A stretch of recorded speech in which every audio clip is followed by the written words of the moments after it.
Hi and welcome. I'm Dr. Taylor Burrowes, the vetting specialist and dating and relationship coach for conservatives.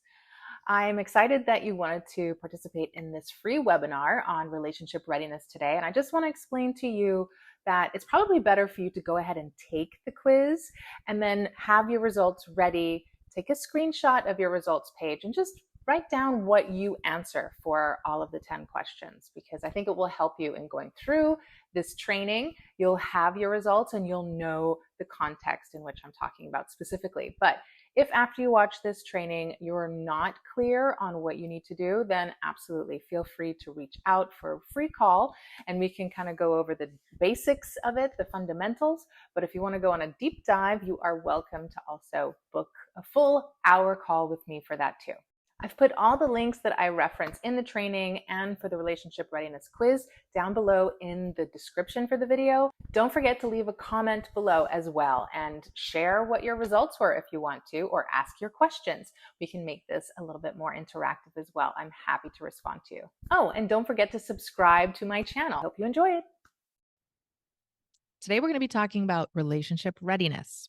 And I'm excited to talk about this topic. It's definitely something that I do at the beginning of working with people in a more unstructured way. But after having created my most recent quiz, I've been able to create a better structure so that we can go through this quantitatively, which is kind of fun. I mean, it's all theoretical, but I think it's helpful because when I work with new clients, often they're coming to the table in this ambiguous frame of mind where they don't know where to start, which is probably similar to how you feel. Like you don't know where to start, you don't know what to do. You just know you want to have a healthy relationship, but you're not clear on what has been going wrong in the past and what you need to work on in the time being, because obviously you don't control exactly when you meet the right person. So, this gives you a roadmap of things to work on while you're single before you meet the person you end up being with. And hopefully it's the last person that, that you'll ever be with and the person you marry. But sometimes it will take an attempt or two and hopefully it will be in a healthy relationship next time. That's the minimum, but it may not be the last one yet. That is often it's a frequent occurrence that you will end up in a healthy relationship before you end up in the last relationship you're ever going to be in and get married, because it brings you so much clarity to be able to end a good relationship that's just not right for you. So that is quite common. I see that happen a lot. So don't worry too much about putting pressure on the next person that you connect with. The bottom line is you want to be healthy and you want to be able to vet for a healthy, secure partner as well. And that's kind of the gist of it, right? It's I'm here to help you leave all of the bad patterns in the past and help upskill you so that you can vet yourself and vet other people and find that whole package for your relationship. Some of you are new to me, right? We have some new subscribers. I do want to just go into a little bit of who I am and what my mission is for you.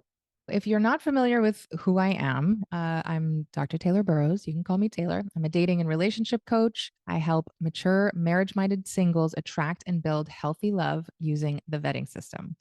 So, whether you're newly single, healing from past relationships, or ready to find lasting love, today's session will give you clarity, confidence, and actionable steps toward your relationship goals. And my mission, I was working on this earlier to try to, get it to be succinct and clear. So my mission is to empower high value singles and women, even on their fertility journey, to take control of their love lives and health with confidence, clarity, and intention, leading to lasting love, emotional mastery, and optimal well-being. So that's a lot of words just to say that I'm really here to help you. I serve my clients wholeheartedly and I really want to see them win. So, whatever your particular circumstances are, whether you're younger or older, you're divorced or never married, you have kids, you don't have kids, like I just want you to have faith, but not blind faith. Like I want you to feel confident that you are competent, uh, as a high value person. So believing in yourself because you've developed the skills necessary to be healthy and secure and to be able to find a person that matches what you need in that relationship and marriage. So when it comes to the vetting system, I think a lot of people assume that the vetting system is just about like choosing between options. And so this is another reminder when we talk about relationship readiness that it's really about vetting yourself and making sure that you are in good position to attract the person that you really want. So a lot of the work that I do is about getting clear with you about where you're at and what your strengths and weaknesses are. So a lot of it is about self-awareness. And so that's we'll get to that, but it's one of the key pillars in the relationship readiness checklist. So knowing what those triggers are, what your deficits are, what you need to work on, and just getting really, really clear about what your needs are, what your goals are, what your values are, and boundaries, etc.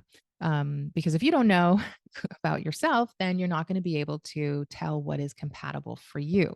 So that's the crux of the vetting system. The relationship readiness quiz is obviously it's not something that is it's not a research based quiz, but it's something that I've developed that I've found very helpful for working with clients and creating mastery in regards to relationship skills. These are the basics. They're the foundations of what you need that we're not taught, in life, our families, in school, and what people should really be focusing on in order to make them, healthy, viable adults that are ready for marriage.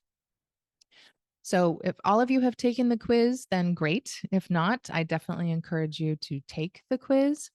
And I've provided the link for you. You can go through the quiz in a few minutes. I said 7 minutes because it's only 9 questions. And then you just rate yourself 1 to 10, 10 being the highest, or 0 to 10, 0 being the lowest.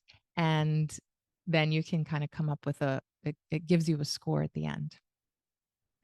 And the score is going to be divided into different categories. So there are 4 categories of from low to high, and it goes from relationship naive to relationship novice to relationship apprentice and then relationship master.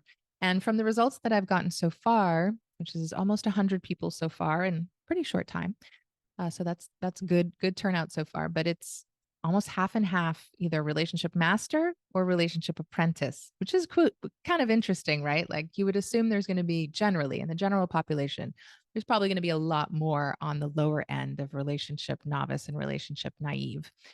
But it's not surprising that the people in my community online and that I'm connected to are actually rating themselves in the higher categories. But there is a catch, right? The catch is you want to make sure that you are not underrating yourself or overrating yourself. So it can be easy to have a slight bit of a bias, or self report can be tricky sometimes. So that's also why it's good to have me by your side to walk through this with you, just to make sure and have like a checks and balances on your self rating. And if I feel like, okay, you're being a little generous there, maybe it could, there's more work to do, that might be helpful, or the opposite. Or it could be you're being really hard on yourself and maybe you deserve a higher number because I think you're, especially compared to the average, like you're actually quite high in that regard. So think about it that way. You want to be honest and give yourself an accurate score, not just a boost to make yourself feel good. But I do think once you get your score, you can realize, hey, you know what? I'm not that far off from where I want to be. And it does give you a bit of a self-esteem boost and some optimism to go forward with in your journey. So here are the different questions and categories from that quiz.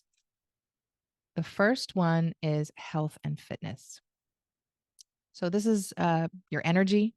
It's also like it's relating to the longevity that you're going to be having in a relationship, in a family, but also the quality of that life together, right? So you don't just want to live a long time, you want to live well in that lifespan. So having an abundant energy, having the capacity to move and to do things, to have agility, and just to be well generally, like whether it's, mental health, physical health, but then let's not forget the aesthetics because this is really important and it's meant to be implied here. So, health and fitness is also an emphasis on your aesthetics. You want to make sure that you are doing everything that you can do or that is necessary to, you know, put your best face forward, as they say. So, looking at your grooming, looking at your wardrobe, looking at your physical body, looking, at your hair, at your skin. These are all things that are relevant. And I think when I see women that are single, this is quite common for women to do. Uh, you'll see them going to the spa and getting their facials, getting their nails done. They focus a lot on the external. And I find that other than going to the gym, men don't always take the time to look at some of those external signals, like the grooming and the wardrobe and things like that. I mean, health and fitness is not directly related to wardrobe, but it is in regards to how you dress yourself, like how you appear, right? So that is implied here when we talk about aesthetics. But attraction is important. It's like the first thing that you notice about someone is are they attractive to me? Is it a positive experience to look upon this person or am I getting an ick? Right. So we do have to take the time to optimize our aesthetics. And so it's the internal and the external in regards to this, right? So that is definitely something that you want to be mindful of. And when you rate yourself 0 to 10, it's not about 10 necessarily being perfection, but it's approximating your ideal that you have thought of for yourself, right? Like if you can consider, my ideal body type for me, maybe not something totally off kilter for you, but something that is appropriate for you that you're striving towards, like how close are you to that ideal? And it could be a lot of different things. Like if you're focusing on, I was just talking to my family about my hair, so maybe you might have hair issues, whether it's hair loss or hair shedding or hair breakage or, just taking the time when you're single to take care of that. I actually had a client the other day that was balding, like he was always bald. And then in the call, he had a piece on all of a sudden. And so it looked good. And it didn't click at first. Like it just looked different. But so that's something that you can take upon yourself. And someone who's attending today, I think, introduced me to the term looks maxing. So men are, they are on board with that. They know that it's important to max their looks. And that includes all of the above. There have been several people in the community who have gotten their teeth fixed, not necessarily veneers, but whatever was wrong, they wanted to get braces and resolve that. And it really made a big difference. So these are the things that you can do while you're single that are just based on how you appear and your attraction level. But again, we don't want to also just emphasize that. We want to make sure we're talking about internal health and wellness as well.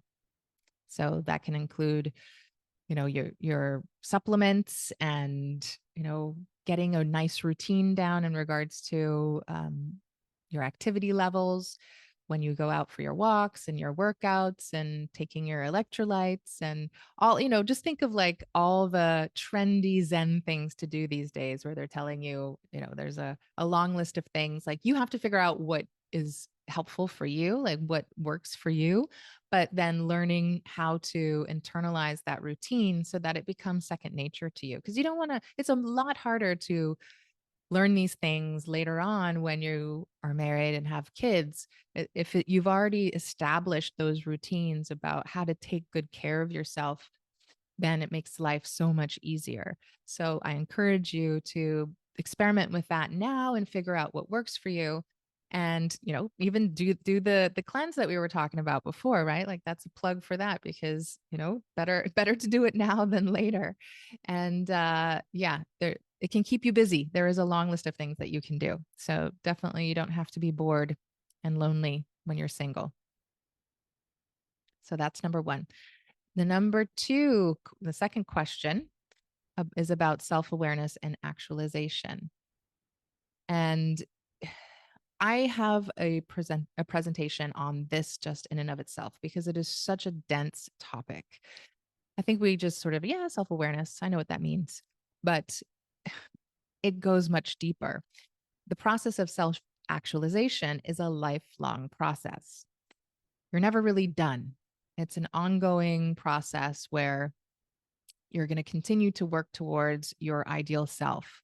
And that's what I've talked about with my clients, right? Is understanding what your real self is, like who you are today, and that projection of who you're working towards being, the ideal self. And ideal does not necessarily mean perfect. You're not striving for perfection. You're striving for progress. And you always want to be on a momentum towards that horizon, but it's not a destination per se.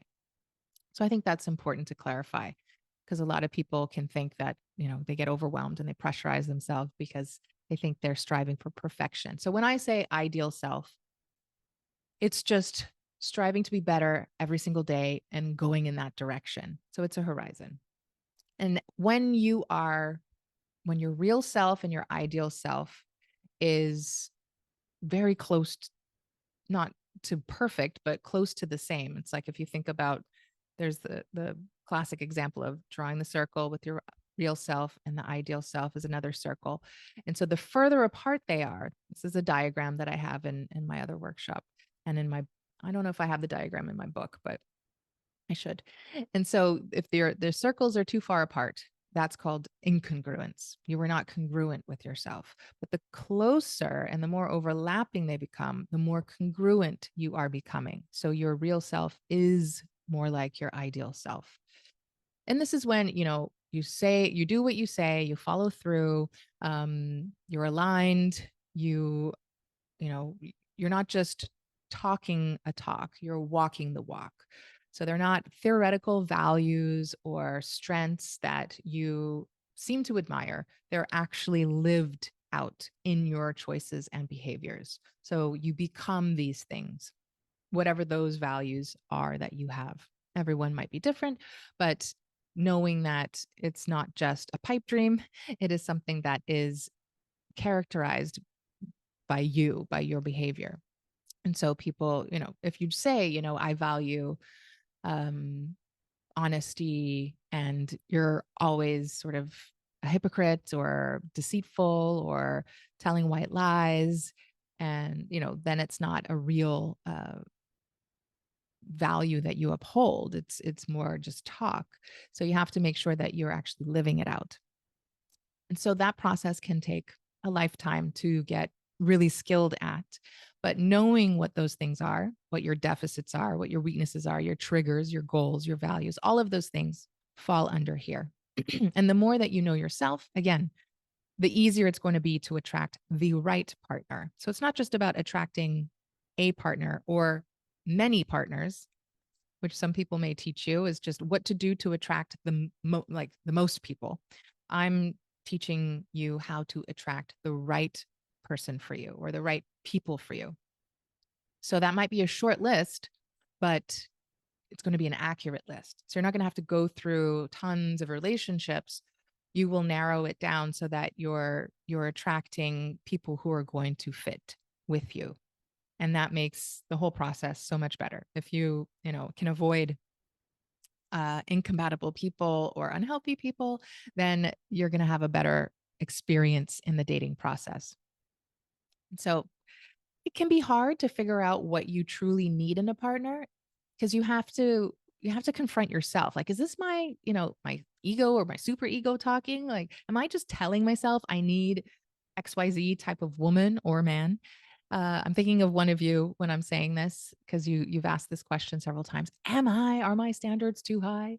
It can happen, but oftentimes it's just really important to have the self awareness so that you can determine if that's something I need in a partner or if it's just something I prefer in a partner. So it's not a non-negotiable; it's a negotiable or a preference, a like to have.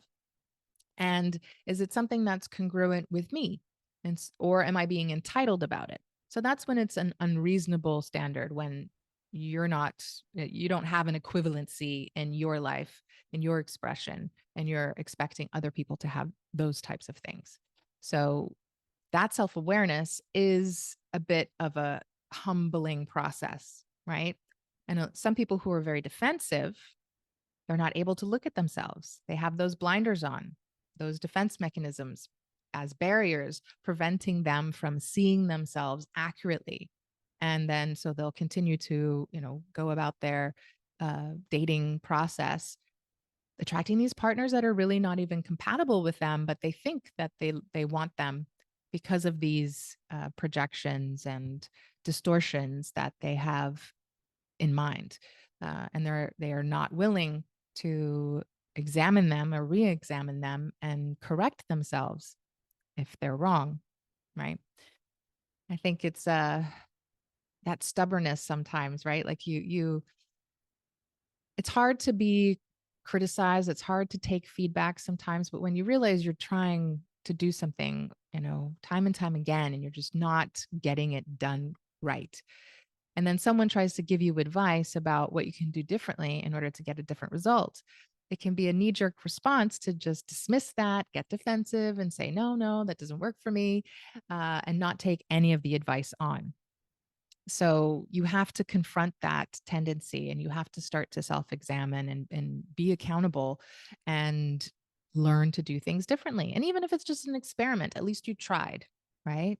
It's that unwillingness to even look at doing it differently and maybe looking at what you could be doing wrong.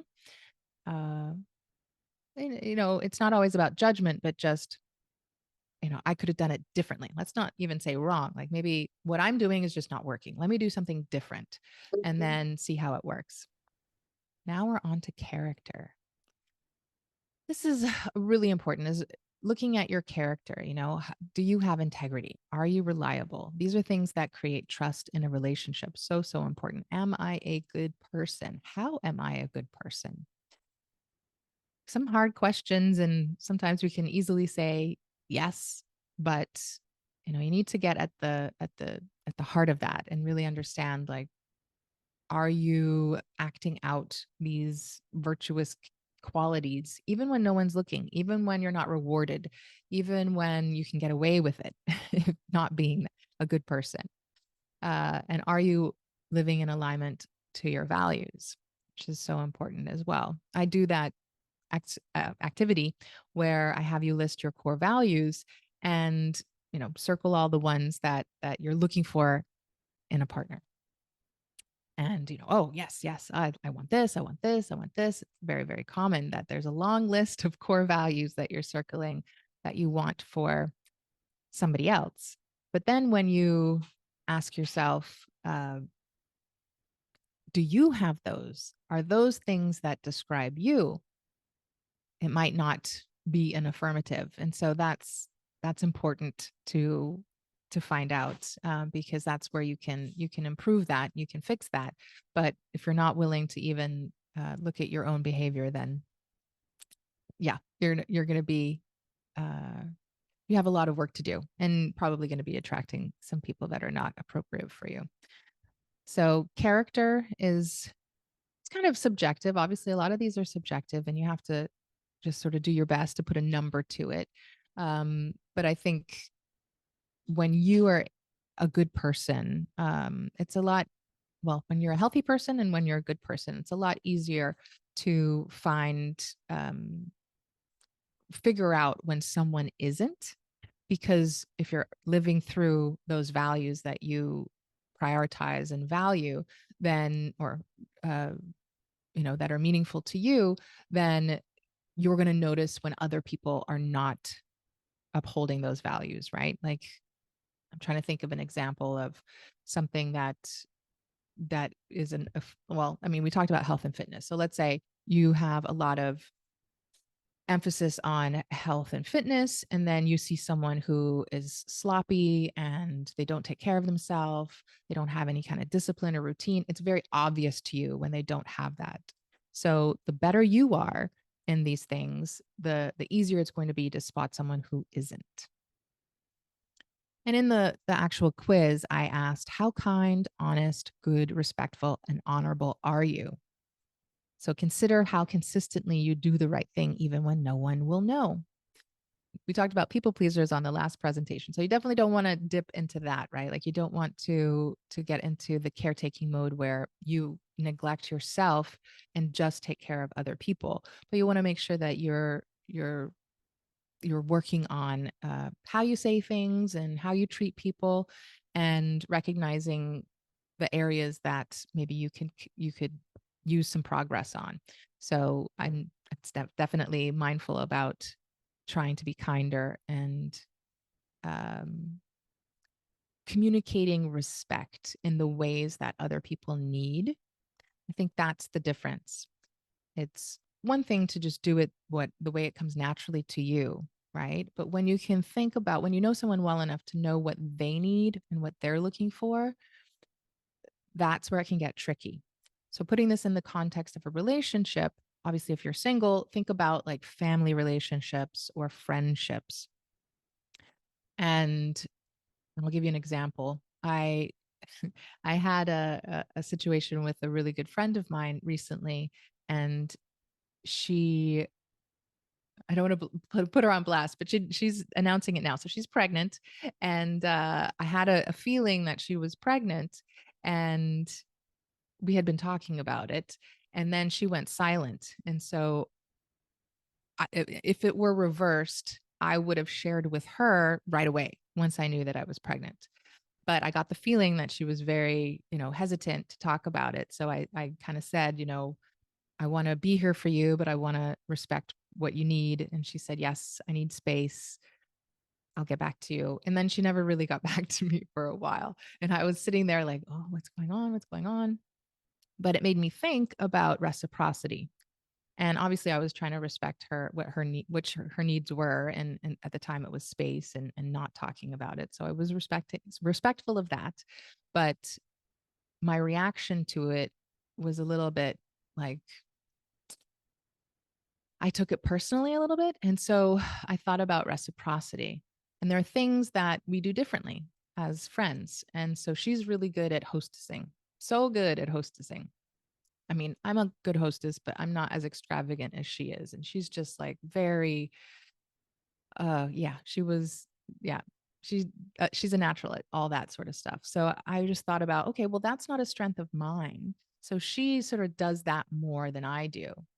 So you don't have to look for the exact same thing in regards to reciprocity in a relationship. It's more of zooming out and looking about at it from a macro perspective.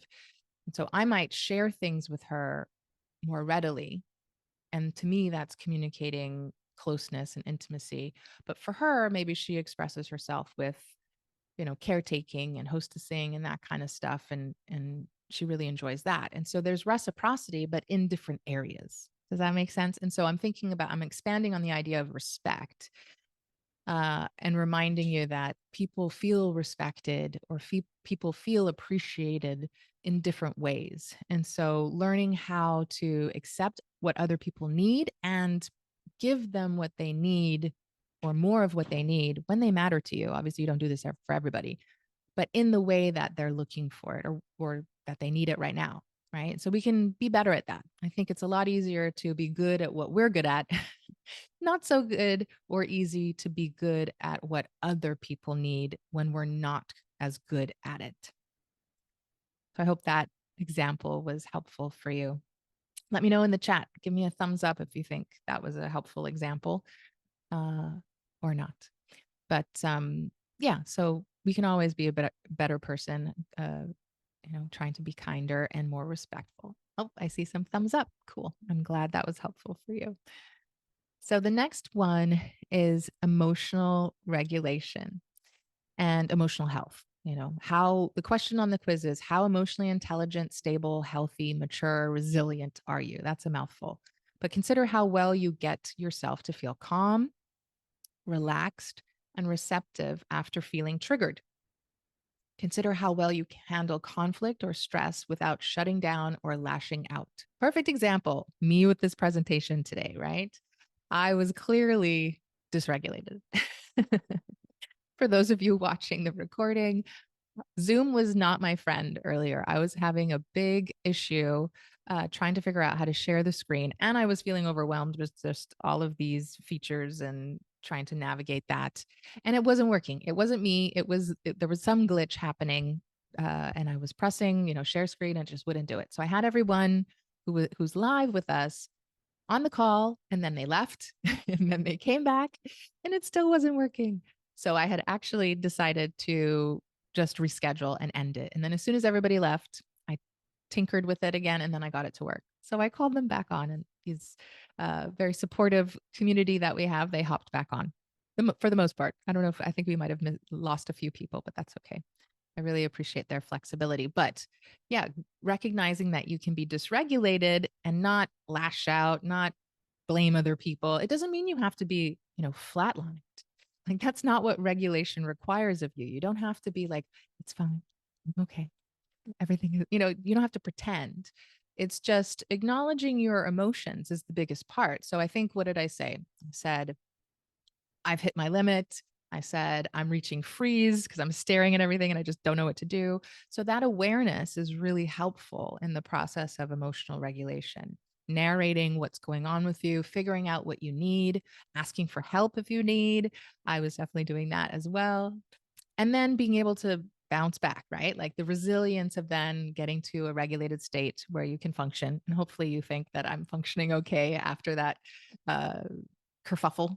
So that's what's important. It's just being able to navigate the fluctuations in your mood when you're under stress, when you're in conflict, and not lash out reactively. It doesn't mean you can't have a reaction, but just you don't have a dysfunctional, over the top lashing out behavior, right? You're just aware of what you need and aware of your emotions, most importantly. Yeah. And when you're talking about relationships, right? Like, I'm sure all of you in this presentation right now, like all of you that are here, I want to see hands raised. Who has been in a dating situation, even if it's not dating, who has dealt with someone who was clearly easily triggered and reacted inappropriately to the most silly little things? And I know everybody has a different trigger, and we don't want to dismiss people's triggers, but you know what I mean. Those people that are just really unstable and reactive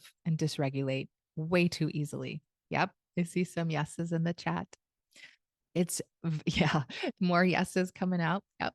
I would say the majority of people in the world, and by majority, I don't know if it's like 51% or if it's like 70%, but the majority of people are not healthy. That's what I call not healthy, like someone who's not secure and able to emotionally regulate and able to confront disagreements, stress, conflict. And it's just rare. It's not actually as common anymore to be healthy and regulated and respect other people and be able to have like a conflict, which is, I wouldn't even call that a conflict, but it's some kind of tension, right? That you can resolve and you can repair. And it's unfortunate that it's gotten to that state, but I do think that technology and social media has created a lot of this problem. Like it's contributed to this problem to a great extent, even on the extreme sense. So I'm just talking about, regular people who maybe wouldn't have a clinical diagnosis. I think the number has like grown a lot, but even for the people who would be in that toxic, tail of the chart, like the dark personalities, the narcissists, the psychopaths, and the coercive controllers, like that number has increased. And I think this has to do with it, just our overstimulation from social media and technology in general, right? Like we're approaching that AI transhumanism kind of existence, and it can be a lot. And I think it just, we're not really ready for all that. We're not really built for that, but there are good things that it brings. But we have to be cognizant of the downfalls, and if we're not actively, you know sort of filling that gap, if we're not actively like being proactive about regulating ourselves, having secure attachment, and having that accountability, then we're going to fall into that trap and become one of these unhealthy people. And so recognizing that the majority of people aren't capable of doing this, it makes it so much more valuable to find someone who is able to do this. But you also want to find the right person for you, not just a healthy person. They've got to be compatible with you, but you're not crazy if you feel like you're seeing this everywhere.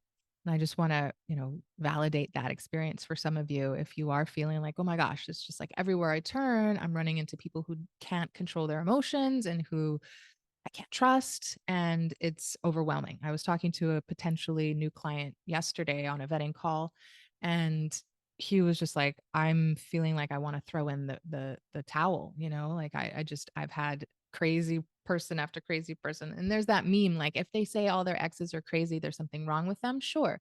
Their picker may be off, and that's going to be reflective of some things going on with them inside, but it doesn't mean that they're crazy.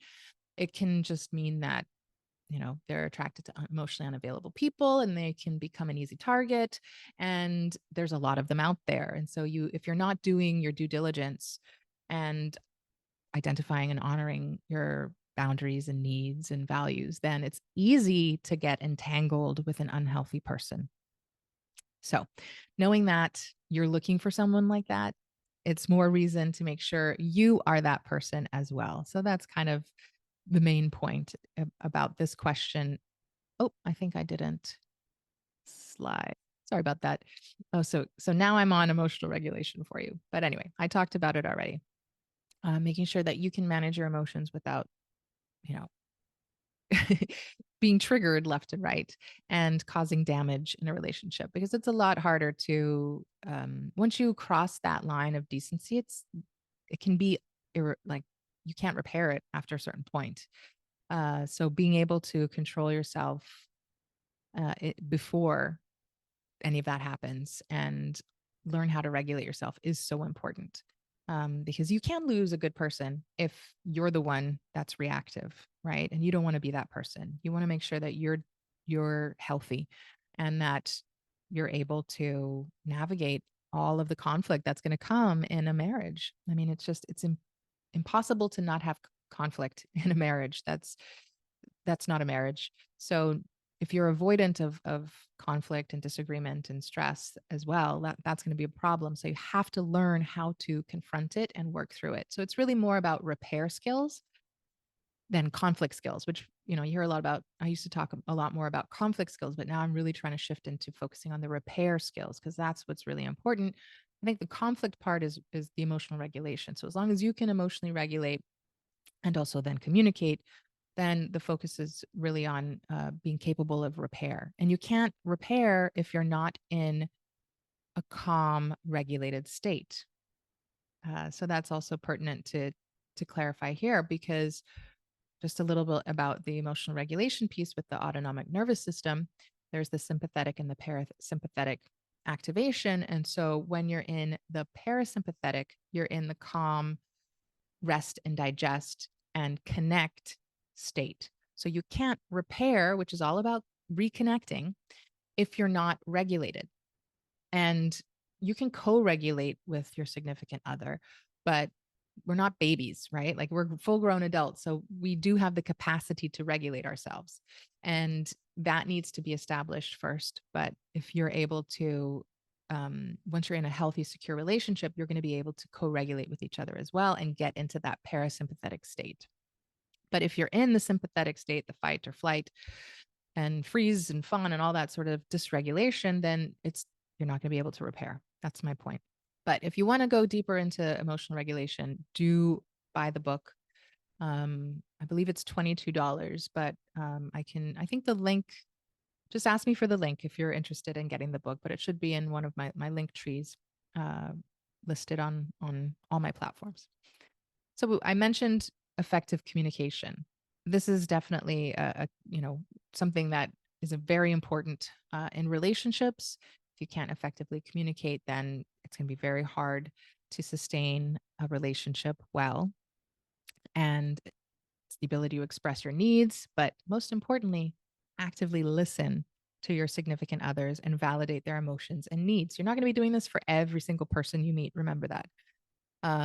It can be helpful, in certain situations, even if you're, a stranger, but you're trying to, get something done. this is an appropriate way. Like you think about customer service people on the phone, right? They don't know you, you're a stranger to them.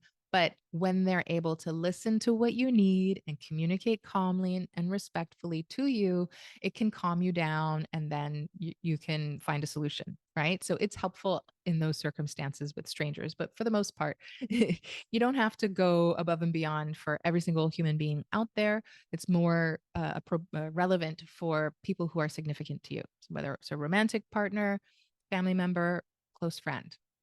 And so actively listening, validating their emotions and their needs, and for you to be able to express yours and then, negotiate that together.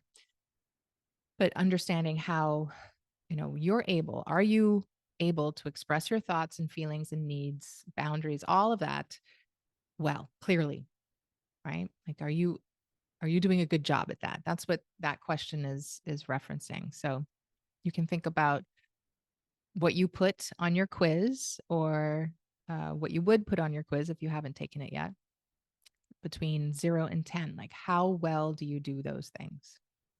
Relationships require a lot of emotional intelligence, but it's not, uh, you don't have to wear white gloves, is my point. You don't have to wear white gloves with your spouse, the person that you love, but you do want to be considerate of their feelings and take them at face value. You want to give them good faith uh, when they're trying to express themselves. You want to assume good intentions, is my point.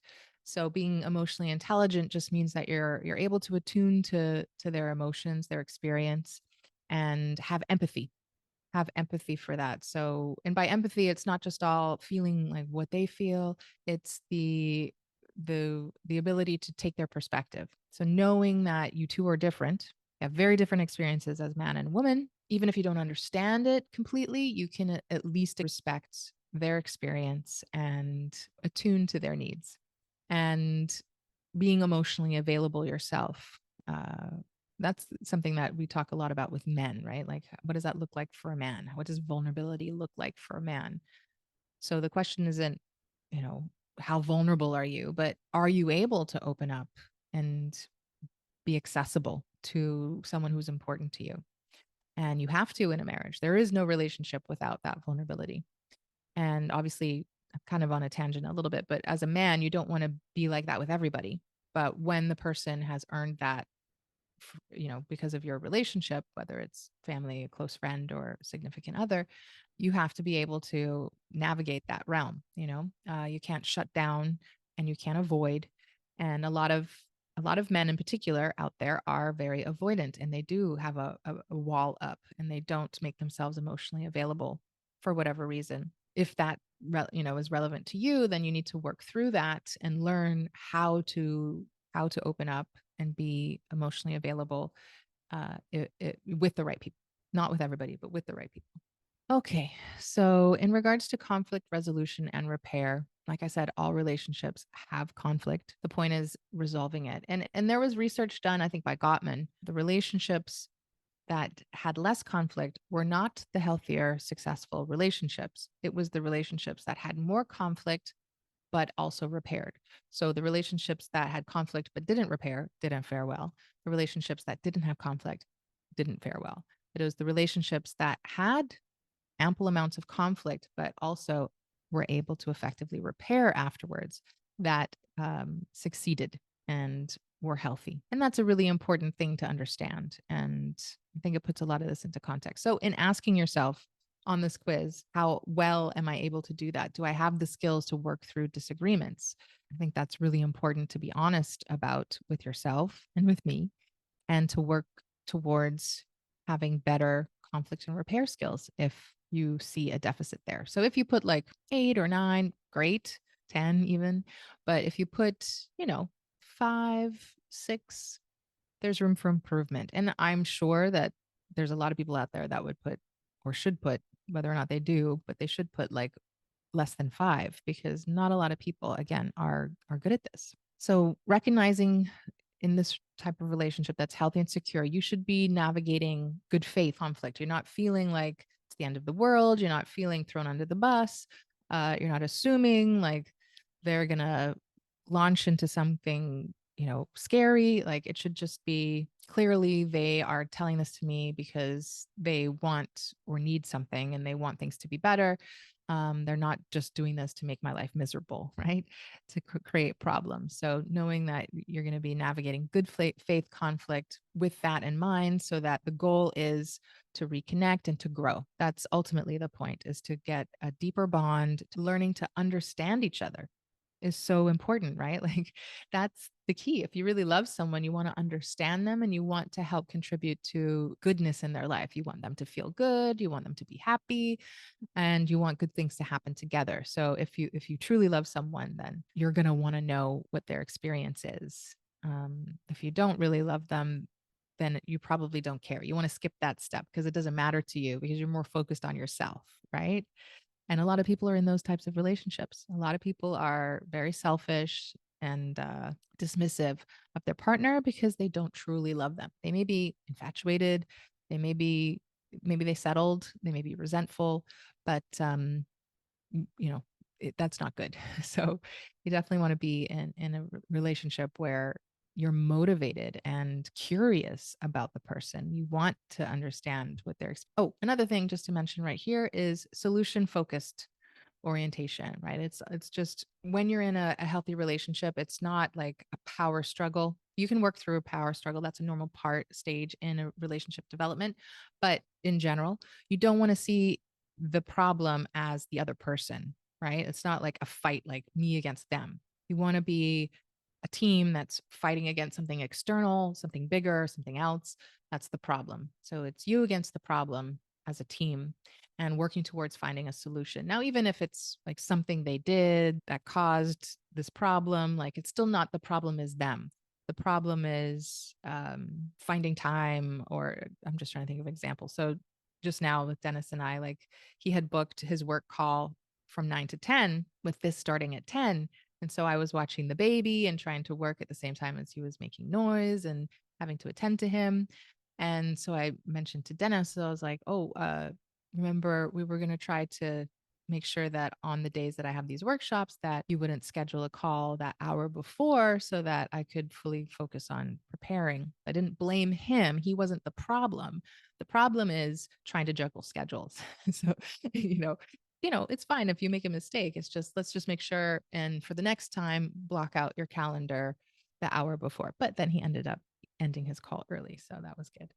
But that's how you communicate it and you work together as a team to identify an appropriate solution to the problem. And you are able to voice your concerns and not blame the other person and stay regulated. There's your conflict resolution slide. Just type something in the chat if I'm not on the slide. Say, next slide. So moving on to the next slide. Growth and accountability. The reason I'm doing that is because there's like several screens up and I'm trying to move through these different screens. And so then I forget to go back and switch the slide on the other screen. So growth and accountability, learning from past relationships. Obviously, like that's a common thing that people want to vet for is what was their experience like in previous relationships? What did they learn? Well, you don't necessarily want like a whole post-mortem on their relationships, but you want to know that they've learned something from that, that they're not just blaming their exes for everything and not taking any accountability. So if you rate yourself high on growth and accountability, that's going to be, across the board in life, but also specific to relationships. You're going to want to see that they're taking lessons from failure in relationships, failure in life, or whatever, and learning from it. So that's definitely true if you're divorced or just you've had bad breakups. Like what did you learn from that, and what's changed since then? And hearing how they process that and make sense of that is important. So are you able to acknowledge your errors and open up, and are you open to learning from your mistakes, just as in general as a person? I think that's really important. I mentioned that before. Like if you can't take that feedback or criticism and acknowledge the things that maybe you could do differently. Maybe it's not about you're doing it wrong, but just are you open to trying something different to get a different result? That's, at a minimum, you should be willing to do that. Then you would be growth minded, then you would be accountable. And that's a green flag in a relationship, because a lifetime is a long time and you don't know what's going to happen. You cannot predict what's going to happen in your life together. And so the meta value that you're looking for is flexibility and growth. Someone, adaptability is the correct term. So someone who is adaptable and can, make things work, like they're given a bad hand and they can make something good out of it. That's a really important skill to vet for. Knowing that you are able to kind of roll with it and make it work under poor conditions or unexpected conditions is an important quality to look for. So first thing is you need to develop that yourself if you don't already have it. And that's what all of this is about, is just making sure that you are developing the qualities that you need in a healthy relationship and that someone else is going to be looking for and you're going to be looking for in someone else. And specifically, are you able to apologize genuinely when needed? It's so important that you don't just have like an authentic, empty apology that just, it's not real. But also, there are times when you're going to be extending grace in a situation where maybe it's not so much um, a genuine apology, but you wanting to make peace, for instance. Um, So, do you have that capacity? Do you have that humility in those situations to be the bigger person? That can be very difficult, and obviously every situation is different, but it's an important quality to at least be capable of that you can access when needed. But the exact question from the quiz is, how well do you acknowledge your flaws and mistakes, learn from them and grow with the aim of being a better version of yourself every day? Consider also if you do this for past relationship failures as well. So yes, acknowledging your flaws and your mistakes and learning from them, growing from them. Acknowledging your flaws and mistakes can be very scary, and it doesn't mean that you blame yourself or you self-deprecate. It just means that you acknowledge them. That admitting carries a sense of guilt or shame about it. So instead of doing that, think about it as acknowledging them. It has a little less, judgment to it. Oh, thank you. Yes, as a little reminder, the quiz, I think I did a good bit.ly for it, so it's easy to remember. Uh, bit.ly/ all caps RR quiz. So relationship readiness, that's what the RR stands for, quiz. If you haven't taken it yet, definitely you can do it in probably 5 minutes. You could do it because it's just 9 short questions that are a rating scale from 0 to 10. Okay, so the next one is secure attachment.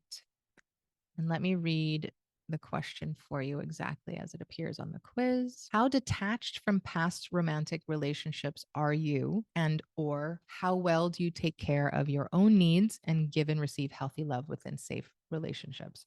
So, are you detached from your previous person, whoever you were? It might not even be the last person, right? You could have been attached to someone a long time ago and you never really detached fully from them, and then you had more relationships. So it's not always the last person you were with, but just in general, how detached are you from your previous significant others, other parentheses s others? And be real about that, because I think that's hard to acknowledge for a lot of people if you are not appropriately detached from them. And it could be in a positive way. It doesn't always have to be like in a negative way. It could be in a positive way. It could be, or it could be in a negative way. You have so much anger and resentment, and there's just this thing looming over your head. You're maybe projecting all of these horrible qualities onto the next person, and you're assuming they're like them when they're not. So that's not going to be good. That's not healthy, but it's also not healthy to hold like them on a pedestal, like they're the one that got away. And maybe, who knows, one day things will work out in the future. Like any of that stuff is not going to be healthy either. And it's not respectful for the person that you're going to be with next. So making sure that you're detached from those previous relationships, and or how well do you take care of your own needs, right? Secure attachment is about identifying and communicating your own needs so that you can take care of them by yourself, but also in conjunction with other people. And how well do you give and receive healthy love and contribute to safe, respectful relationships? But that's secure attachment in a nutshell. And that's why the question is worded that way. So thinking about it like 0 to 10, how would you rate yourself on that? And yeah, feeling worthy for love.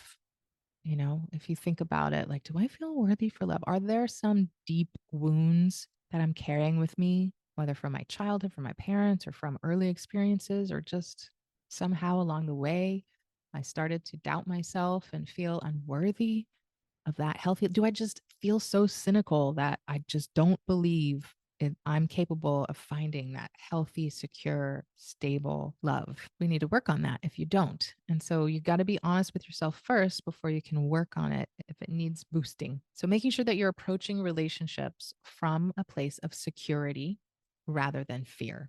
When we talk about scarcity and abundance, making sure that you're not approaching relationships from this cynical worldview where you're fearful, you're avoidant. You want to be secure in yourself and assume the best about people, but then also hold them to a standard of that. So if they're not at least meeting you, they should at least meet you where you're at, if not more. But I'm just thinking quantitatively, like let's say I know some of you are like super systematic people, right? So I'm empathizing with you intellectually here. I'm putting myself in your perspective. You're asking yourself, okay, well, Taylor, if my relationship readiness score is an 80 and their relationship readiness score is a 70, can we make it work? Yes, absolutely. So that is a distinction that is workable. And you would just want to see that one, that deficit would improve for you and for them. Like you want to continue improving on yours, even though it's already really high. And you want to see them sort of rise up to you. But if they were like a 20 and you're an 80, then I would say no. I would say they need to do more work on themselves first before they enter a relationship. And if you see the results, I think I sent it to my VIP subscribers, so it's not available to everybody, but the results page and the talking about the summaries and what to do if you landed in one of those two lower categories of relationship naive or relationship novice. I literally say don't date for 2 years. Don't date for a year. Give yourself some time. Work on yourself. Not many people are told this. You see someone mentioned in the chat, like you see that all over IG. You see a lot of bad advice, misguided advice on the internet. And so it's okay to not put yourself out there and date for a while. So it might end up being like sooner than that time frame if you've done the work. But you have to be capable of having that sort of dating moratorium and detox to work on yourself. And that intention is so, so important. And to make use of your time. Like if you're twiddling your thumbs, you're just sleeping in figuratively and literally during that time, then you're not going to accomplish what you need to accomplish in that time frame, whether it's 6 months, a year, 2 years, whatever.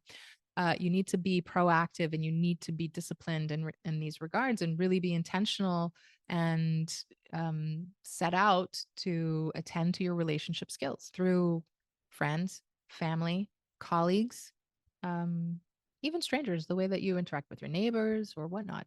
You don't have to do practice on a romantic interest, just practice with all the other people in your life. So that's secure attachment. Now, last question, purpose or faith? This is the last one. I wanted to speak to both elements. Like you could be someone who is whatever your faith is, and that is your core identity in this regard. And that's totally fine. But if you're not a faith based person, then I want you to also consider how clear are you on your mission, your vision, your calling, your passion, and or faith. And I'm not saying if you have a strong faith, you're not going to have a passion. Of course, you have both. It doesn't have to just be your faith. You want to just have a like something that's bigger than you, something that's bigger than your family. I mean, obviously your family is like a huge part of meaning that you get out of life, but um like that purpose or that faith is going to be auspicious. It's got to bring that sense of meaning into your life. For a man, it might look different than for a woman. I usually focus on mission for men and passion for women. So mission and vision very closely related, but the mission is more of an overarching outcome, like what would you want to accomplish in your life, and the vision is how that looks, right? How do you enact that? And then your passion can be usually for women, it doesn't have to be paid work, but it may be paid work. Like for me, my passion is the work that I do with all of you. But it could be other things. It could be art, creative related stuff like singing, dancing, painting, reading, writing, like whatever it is. But it doesn't have to be income generating, but it could. And so knowing what lights you up, like for a woman, it's like that radiance that she brings to the table. Like men really crave that. They need that. They want that, but we need that as women too. We need to have that ourselves in order to live well. And so knowing what makes us light up. And yes, that could be our babies, that could be love. But for us, just as women, we need to have that foundation for ourselves too. And for men, that might look differently, but it's also important for men to have that fire in the belly. So it's fire in the belly for men, usually how I term it, and light you up for women. So if a man doesn't have that fire in the belly, something off. And if the woman doesn't light up by something, something's off. And so you can work on that. Okay. So you can think about what you would put or what you did put on the quiz from 0 to 10. Anything else? Having a higher calling? Do you have a strong sense of self outside of the relationship? Yeah. Let me just speak to that. That's part of what it is. It's your relationship, your marriage, your family. It's going to encompass almost all of your energy and your focus and your purpose and your meaning and your passion and all of that. But it's also going to come with a lot of stress and responsibility and conflict and, all of those things too. And so having a strong sense of yourself and having those outlets of self-expression help protect you from getting burnt out, to put it bluntly, simply. And they need you, your husband or your wife and your children need you to replenish yourself. They need you at your best, and you need you at your best. So that's why it's so important to have a sense of self, meaning, yes, we're a we, but in that we, there's a me, there's a you. And if I lose that, we do not exist. So just remembering that whatever your total score is, so the quiz will add up your score and it's related to those 4 categories that I explained. And then you'll get like the summary of what that means and what your action steps would be. Remembering that you're a work in progress. There's lots of room for improvement. Ultimately, it's really about feeling good about yourself. Like how many of you, and I'm talking to you in this present right now live, but how many of you took your quiz and you were like, "Oh my god, I'm so much better than I thought. I'm a relationship master. I'm a relationship apprentice." Like pat on back, like I feel good about myself. Like I hope that it does make you, yeah, see, makes you feel like, okay, maybe I'm overthinking this. Maybe I'm being too hard on myself. And it's important for you to check yourself and recognize, okay, I'm ready. If it were to, I was to bump into my future spouse today, getting coffee or whatever, I'm ready. And I think that's really important, is to just have that reassurance and that validation. And on the opposite side, if you were, I doubt that you would be lower than you think you are, because I think if you felt that you ended up being low, I think you would have assumed you were low.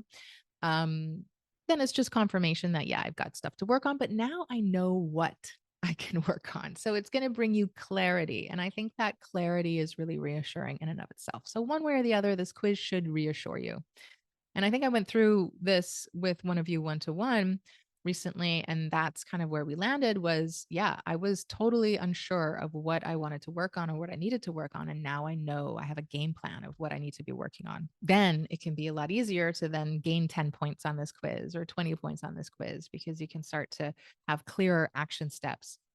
Speaking of action steps, going to the next slide. So 5 actions that you can do to improve your relationship readiness score. Start a self-reflection journal. What does that look like? Well, you know, being able to narrate what your experiences are is something that could be foreign to you. Understanding yourself, like that's what it's about, self-awareness and self-regulation. Oh, here's another little plug. You can buy the self-regulation book. I think that's number 5 here, is read a book on personal growth or relationships. I wasn't intending to make that connection, but you can buy the emotional regulation ebook that I wrote, which I think is like 60 something pages. And that's a very thorough description and explanation on the autonomic nervous system and how to regulate your emotions and the parasympathetic and sympathetic activation and all that sort of stuff. So get a book on this stuff and read it actively. So, not just, I mean, I love fiction. You can just sort of be passive, not take notes, not get a highlighter. But for this purpose, I would say actively read it, have a notebook, take some notes, highlight whatever you want. But you can also just have like this open ended self reflection journal. But having a notebook is so important, and having the opportunity to check in with yourself and understand what you're thinking, what you're feeling, and how that connects to the choices I make and the behaviors that I express. Think of it like a food journal. Well, you can track yourself when you're feeling lazy or unmotivated or confused or you're spinning out or you're anxious or you're whatever it is, whatever negative emotion it is, just track it. I'm feeling this is what's happening, or this is what triggered me, these are my thoughts. And so that can really help you see yourself more objectively. It just gives you data, right? It's giving you more information on yourself, which can be really helpful. So you can start there. Or you can commit to one new healthy habit. So it could be something specific to your aesthetics or health or wellness. And then another example in here, there are some other examples in here that were really good. Vision boards. This is for, I think, number one. And self reflection is a great exercise in prayer. Absolutely. Another example is practicing no. But as I said on the last workshop, it's not always about saying no, it's about clarifying and identifying your needs. That could be anything, but not just no, I don't want to. Or, what would you prefer? What do you want? What do you need? Right. And identifying that is the true solution. And expanding your social circle. My motto, my mantra: single, friendly, social. This is a big concept in the vetting system. You're not alone when you're single, but you do want to be single, right? When you're taking a moratorium, when you are assessing your relationship readiness and really doing a deep dive on yourself, no dating for a while. Eventually that will change. It might not change in the exact time frame you had set out to do, but giving yourself that permission to not date and to not view everything in a goal oriented way, like trying to pursue it romantically, is very, very healing. And that period of time can expand. It can go on indefinitely. And so then you kind of have to check, are you being avoidant? And maybe you need to do the opposite. Maybe you need to start saying yes and giving things a chance. We talked about this in the men's chat yesterday, and that's also relevant too. So you want to just be mindful of creating that sweet spot. You want to find that sweet spot between those two extremes, but just in general, single, friendly, and social for that duration is such a great, I think, affirmation to hold on to. And I hope for some of you that have tried it and applied it, that's been helpful for you too. And you can let me know if that's been helpful for you. Single, friendly, social. Put it on a post-it note and in your mirror, on your laptop, and it's okay. I can still be engaged and have fun, but just not putting myself in that position. And then the last one I had already said: read a book on personal growth and relationships. So those are some ideas. I'm going to extend to you this relationship readiness deep dive exclusive special, and so it's $350 for the call, with the bonus as well. The final thought: there's a bunch of like one-liners in here that are so powerful. I think I'm going to tweet them all. Your next relationship starts with you.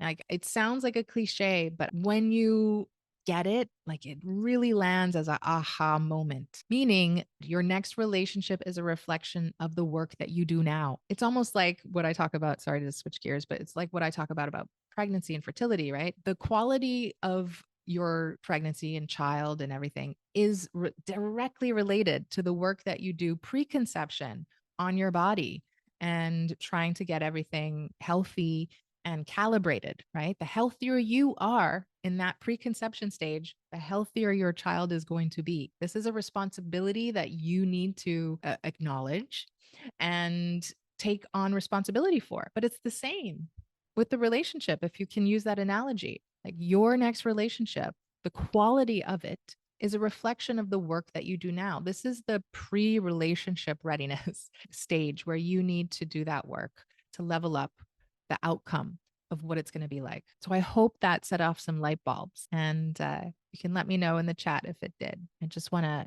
give you that aha moment that you leave here today, like really feeling invigorated and clear about why this is so important. You are capable of finding this ideal relationship. It's not some grandiose idea that's a Hail Mary. You can create it. You can become the person that's going to attract it and the person that's going to fulfill the needs of the relationship well. Love is not about luck, it's about preparation. And then all that serendipity can play out once you connect the right time with the right person. Well, I really enjoyed that presentation. This is like a topic I am very passionate about. For all of you watching the replay, feel free if you have any more questions. I'm happy to answer them. You can email me at contact@drtaylorburrowes.com, or you can reach out on IG and X at Taylor Burrowes. And feel free to join our subscription because it is jam packed with value. Getting these for free, having the opportunity to match with other subscribers potentially. We've had several relationships matched, and just like the men's group meeting friends, the women's group meeting friends, and I have a couples group for people who are in relationships and are not single. So lots of options and specials, and you get, to talk with me. I call it micro group coaching. So you get my advice and guidance and support. I'm Dr. Taylor Burrowes. Ciao.